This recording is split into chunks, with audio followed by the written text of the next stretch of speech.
ನೋಡೋಣ ದೇವರು ಮುಂದಿನ ದಿವಸದಲ್ಲಿ ಯಾರಿಗೆ ಆಶೀರ್ವಾದ ಮಾಡ್ತಾನೆ, ಹೈಕಮಾಂಡ್ ಯಾರಿಗೆ ಹೇಳ್ತಾರೆ, ಎಲ್ಲರೂ ಒಟ್ಟಾಗಿ ಇಲ್ಲಿ ಈ ವಾರ್ಡ್ ಜುಡಿಷಿಯಲ್ ಲೇಔಟ್ ಈ ಭಾಗದಲ್ಲಿ ನಮ್ಗೆ ಹೆಚ್ಚು ಓಟು ಜನ ಕೊಟ್ಟಿದ್ದಾರೆ, ಲೀಡು ಬಂದಿತ್ತು ನನಗೆ.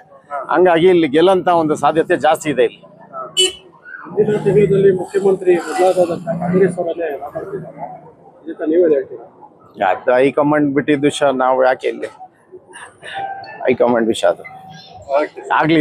ಡಿ ಕೆ ಶಿವಕುಮಾರ್ ಅವ್ರು ಆಗ್ಬೇಕಂತ ಎಲ್ಲರಿಗೂ ಒಂದು ಆಸೆ ಇದೆ ಅಂತ ಇಲ್ಲ, ಎಲ್ಲರಿಗೂ ಪ್ರತಿಯೊಬ್ಬರಿಗೂ ಆಸೆ ಇದೆ. ಅವರು ಗ್ರಾಸ್ ರೂಟಿಂದ ಬಂದಿರೋರು, ಒಂದೇ ಪಕ್ಷದಲ್ಲಿ ಇದ್ದು ಕಷ್ಟಪಟ್ಟು ಸಂಘಟನೆ ಮಾಡಿ ಈ ಒಂದು ಮಟ್ಟಿಗೆ ಬರ್ಬೇಕಂದ್ರೆ ಅವ್ರದ್ದು ತುಂಬಾ ಒಂದು ಎಫರ್ಟ್ ಇದೆ. ಹಂಗಾಗಿ ಅವ್ರಿಗೂ ಸಿಕ್ಕರೆ ಹೆಚ್ಚು ಬಲ ಬರ್ತದೆ ಅಂತ. ಡಿ ಕೆ ಶಿವಕುಮಾರ್ ಅವ್ರು ಸೇಮ್ ಆದ್ರೆ ನಿಮಗೆ ಆನೆ ಬಲ ಬಂದಂಗ ಆಗುತ್ತೆ.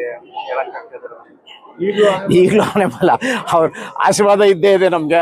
ನಾವು ಮಾಡೋಂಥ ಕೆಲಸದ ಮೇಲೆ ನಮ್ಗೆ ಆನೆ ಬಲ ಬರ್ತದೆ. ಅವ್ರ ಆಶೀರ್ವಾದ ಇದ್ದೇ ಇದೆ. ನಾವು ಮಾಡೋದು ಹೆಂಗೆ ಸಂಘಟನೆ ಮಾಡ್ತೀರಿ, ಹೆಂಗೆ ನಾವು ಅವ್ರು ಹೇಳೋದು ಏನಂದ್ರೆ ಜನಕ್ಕೆ ತಲುಪಂಥದ್ದು ಒಳ್ಳೆ ಕೆಲಸ ಮಾಡಿ.